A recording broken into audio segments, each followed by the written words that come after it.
এই গোলার ভিতর ঢোকে না, এই গোলার ভিতরে বাইরে আটকে গেছে তাই না? সব খুচরা পেছরা প্রবলেম। যারা টুরিস্ট নিয়ে ভিসা নিয়ে আসছে মানে যা তারা বলেই হ্যারাসমেন্ট করতেছে। মোটর সাইকেলে চলা মানুষ, বাসে এসি, বাসে চারিদিক বন্ধ বন্ধ। নো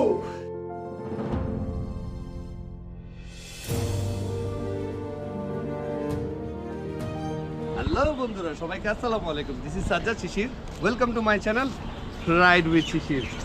আজকে রাইডে নয়, আমার পেছনে সাইনবোর্ডে দেখতে পাচ্ছেন আমি এখন বেনাপোল কাস্টমস পাড়ি দিয়ে পেট্রোপোলে আছি। আমি এখন ইন্ডিয়ার বর্ডারে ঢুকে গিয়েছি অলরেডি। আমি ইন্ডিয়া থেকে আপনাদের সাথে কথা বলছি বন্ধুরা। কাল রাতেই রওনা দিয়েছি, কীভাবে আসছি সবই ডিটেলে বলছি। তবে এইখানকার পরিবেশ আমি ঢুকে আসলেও ভিন্ন রকম, খুবই ভালো লেগেছে। ইমিগ্রেশনে অনেক প্রবলেম ছিল, সব খুচরা পেছরা প্রবলেম। এই বাঙালি পুলিশেরা টাকা পয়সা খায়, এটা এনওসি দাও, এইটা দাও, হ্যারিটা নাই, হ্যারিটা নাই, অ্যারোটা নাই। এই টুকিটাকি জিনিসের কারণে বাংলাদেশের কাস্টমসের দেরি হয়। আমাদের সব ওকে ছিল, তখন কী করবো, আমাদের সামনের মানুষের প্রবলেম ছিল। এনিওয়ে যাই হোক, আমরা অলরেডি চলে আসছি। তো চলুন, যেতে যেতে পথে আমি আপনাদেরকে জানাচ্ছি কিভাবে আমাদের যাত্রা শুরু হলো। রেডি করে রেখে যাচ্ছি যাতে সালমা আপা উইনিকে খাবার দিতে পারে। এখানে যথেষ্ট রেডি করে রেখে গেছি। সায়দাবাদ থেকে রাত 11টা বাজে রওনা হলো গাড়ি। এখন দেখি কখন পৌঁছাই। তো আমরা আসলে এত দ্রুত পৌঁছাবো বুঝতেই পারিনি। আমরা রাত 2:30 বাজে বেনাপোল পৌঁছে গিয়েছি। বাসের ড্রাইভার যথেষ্ট অভিজ্ঞ ছিল। এখানে রাত 2:30 বাজে পৌঁছে গিয়েছি। এখন অপেক্ষা করা ছাড়া কোনো উপায় নেই, ভোর হয়ে গিয়েছে অলরেডি। তো আমাদেরকে লাইনে দাঁড়াতে বলছে। তো দেখি সামনে কি কি হয়, চলুন। সিঙ্গেল লাইনে সুন্দর করে দাঁড়িয়ে যাবেন, ঠিক আছে? হ্যাঁ, লাইনে ঢুকুন।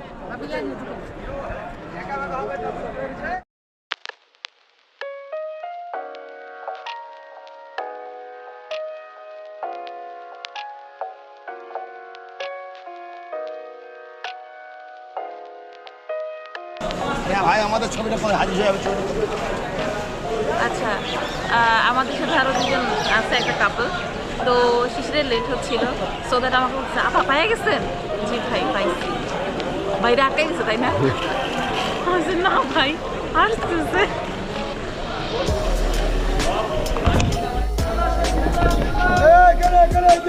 এই গোলার ভিতর ঢোকে না, এই গোলার ভিতরে সিঙ্গেল লাইন করো। ভাই যে আমাদের পিছনে দাঁড়া যায়।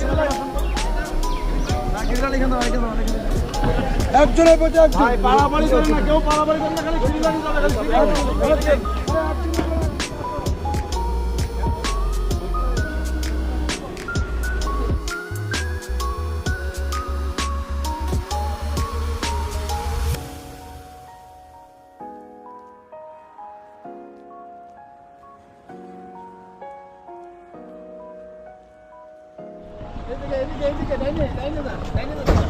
এদিকে আসো, এদিকে আসো, এদিকে আসো।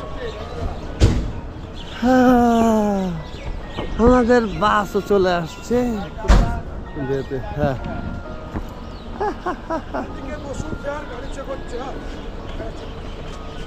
এখন আমরা কি কিছু খাবো?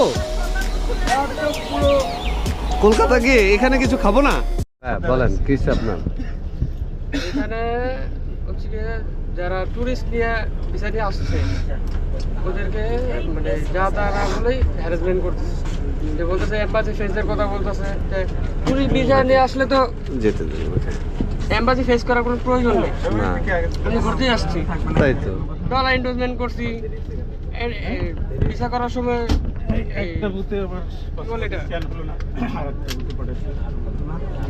ব্যাংক স্টেটমেন্ট দিছি, সবই দিছি, আমার তো কোনো ফল্ট নেই। ওরা বলতেছে যে আমি এম্বাসি ফেস। ভাই একজনে মেডিকেল ভিসায় আসছে কেন? সে ইয়াং মানুষ, সে মেডিকেল ভিসায় আসছে কেন? এই জন্য সে 1000 টাকা দিয়ে আসছে। এখানে টাকা দেবো কেন? ওই যে বললাম, একজনে 1000 টাকা দিয়ে আসছে, মেডিকেল ভিসা আসছে, তাও দিয়ে আসছে। গভর্নমেন্টের বিরুদ্ধে আওয়াজ তুলি না বিধায় আমাদেরকে। এটা আমাদের দেশের পুলিশই কিন্তু করছে, এখানে তো করে নাই। এখানে ওরা কেউ জিজ্ঞাসাও করে নাই। ওদের তো রুলস যেটা, ওরা তো ঠিক মতনই করছে। ওরা তো হ্যারাসমেন্ট করে নাই, ওরা যেটা বলছে আমরা তো সেটাই করছি। এটা নিয়ে কথা বলতে হবে, এটা নিয়ে কথা বলতে হবে। আবার কথা বললে ওখানে কথা বলে যদি আমাদের আটকায় দেয়, এর জন্য অনেকে কিছু বলে না ভাই। বলতে হবে ভাই। আপনি একা হয়ে যাবেন ভাই। মাঝে একটু বিরতি পেয়েছি, এই বিরতিতে কিছু খেয়ে নিচ্ছি।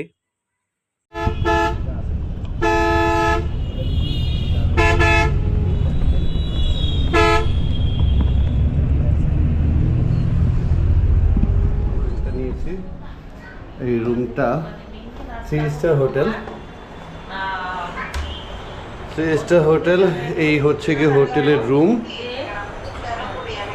যে হীরা এসে বাসায় কথা বলছে। এখানে একটা বড় টিভি আছে, মেবি 50 ইঞ্চি হবে। একটি আয়না, ও শিট, আমি তো টাওয়াল পরা। আচ্ছা ঠিক আছে। একটি আয়না আছে, একটি ব্যালকনি আছে সুন্দর। এখান থেকে মার্কেটে কিছু পশু দেখা যায়। হ্যালো, দেখছো অবস্থা কোথায়? আমি হোটেল রয় অ্যান্ড রয় হোটেলে উঠেছি। এটা নিউ মার্কেটের সংলগ্ন, পাশাপাশি পর্যায়ে পড়েছে। এই হোটেল রুমটি ভালো রয়েছে। রুমটি তো দেখেছেন। এই রুমটি ভাড়া নিয়েছে 2500 রুপি একদিনের জন্য। তো আমরা 2 দিন থাকবো, এর জন্য 5000 রুপি ওনাদেরকে পে করতে হবে। আর সবচেয়ে বড় বিষয়, কিভাবে আসলাম, সৌহার্দ্য বাসে টিকিট কেটেছি গ্রিন লাইনের। টিকিটের দাম নিয়েছে 2300 টাকাতে করে। আমরা 2 জন এসেছি। আর আরামবাগ থেকে বাসটি ছেড়েছে গতকালকে রাত্রে 11:30 বাজে, 11:30 বাস ছেড়েছে। তো রাত 2:30টার মধ্যে আমরা বেনাপোল পৌঁছে যাই। দেন আমরা বেনাপোলে অপেক্ষা করি। 5:45 যখন বাজে তখন গাড়ির সুপারভাইজার এসে আমাদের কাছ থেকে পাসপোর্ট নিয়ে গিয়েছে। পাসপোর্টের যে আপনার কাস্টমস ফি, তারপর ট্রাভেল ফি, এই ফিগুলো যেগুলো প্যারা জানি তো যেই কাজগুলো রয়েছে, এগুলো ম্যাক্সিমাম এই আপনার গ্রিন লাইনের কাউন্টারের সুপারভাইজার উনিই করে দিয়েছেন সবারটাই। এখন শুধু আমাদের ইমিগ্রেশনটা ব্যাগ অ্যান্ড ব্যাগেজ হাতে করে নিয়ে পার হতে হয়েছে। তবে এই সৌহার্দ্য বাসে যেই সুবিধাটা আছে সেটা হচ্ছে যে এই সৌহার্দ্য বাসে আপনাকে অন্যান্য সবার সাথে একই সাথে লাইন ধরে যেতে হবে না। এদের প্রত্যেকটা বাসের আলাদা আলাদা লাইন তৈরি হয়। এখন আমরা 45 জন আসছি, 45 জন আলাদা একটি লাইন।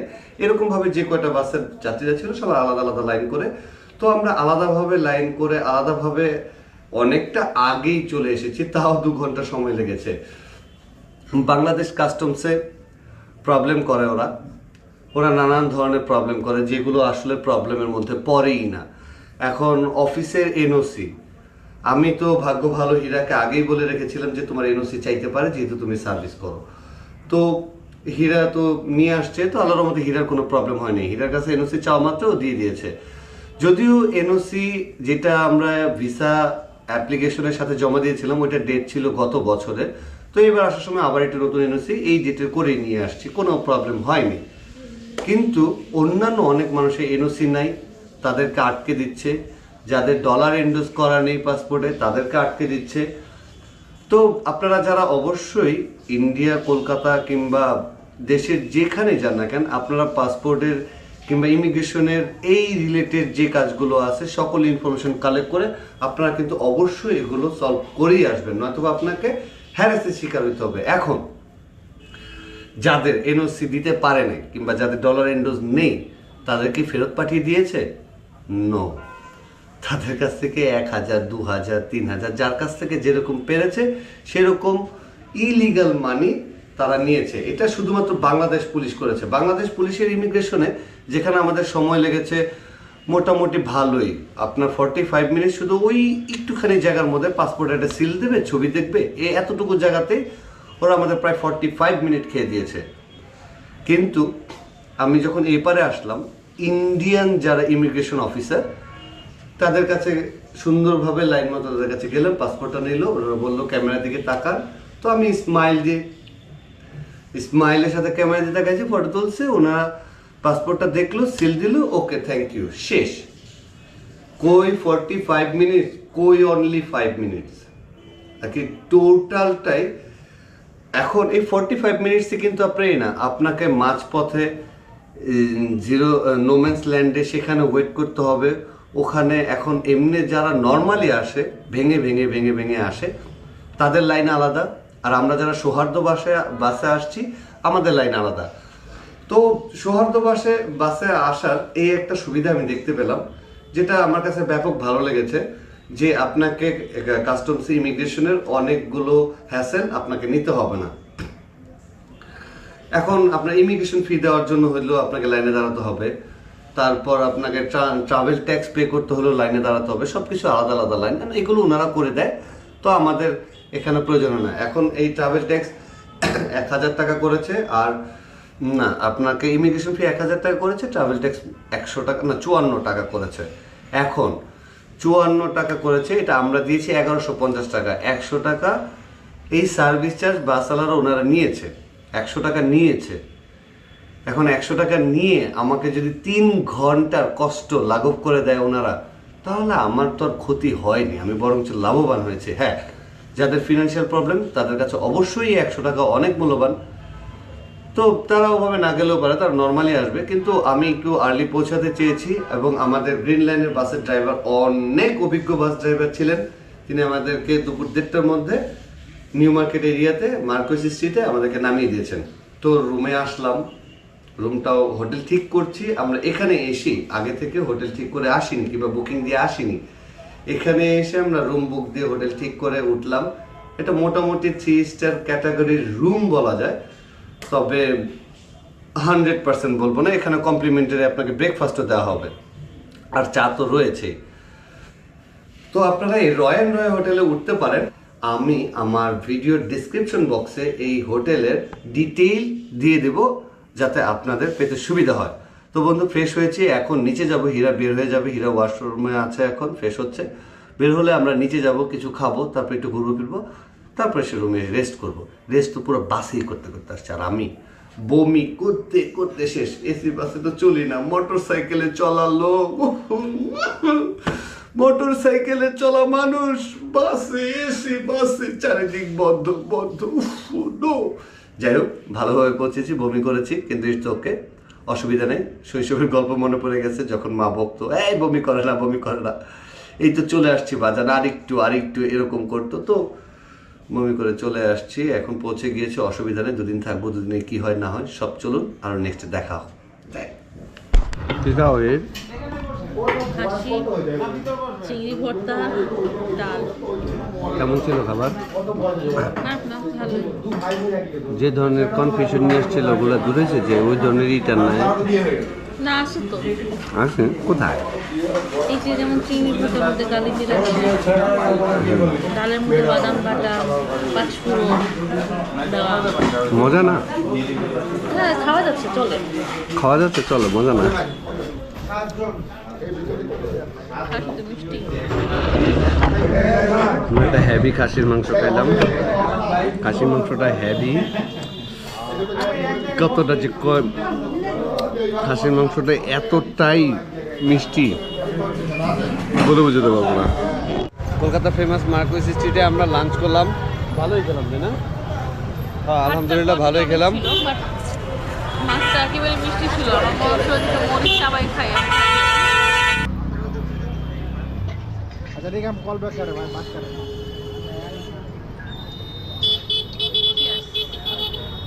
খাও, এখানে খেতে হবে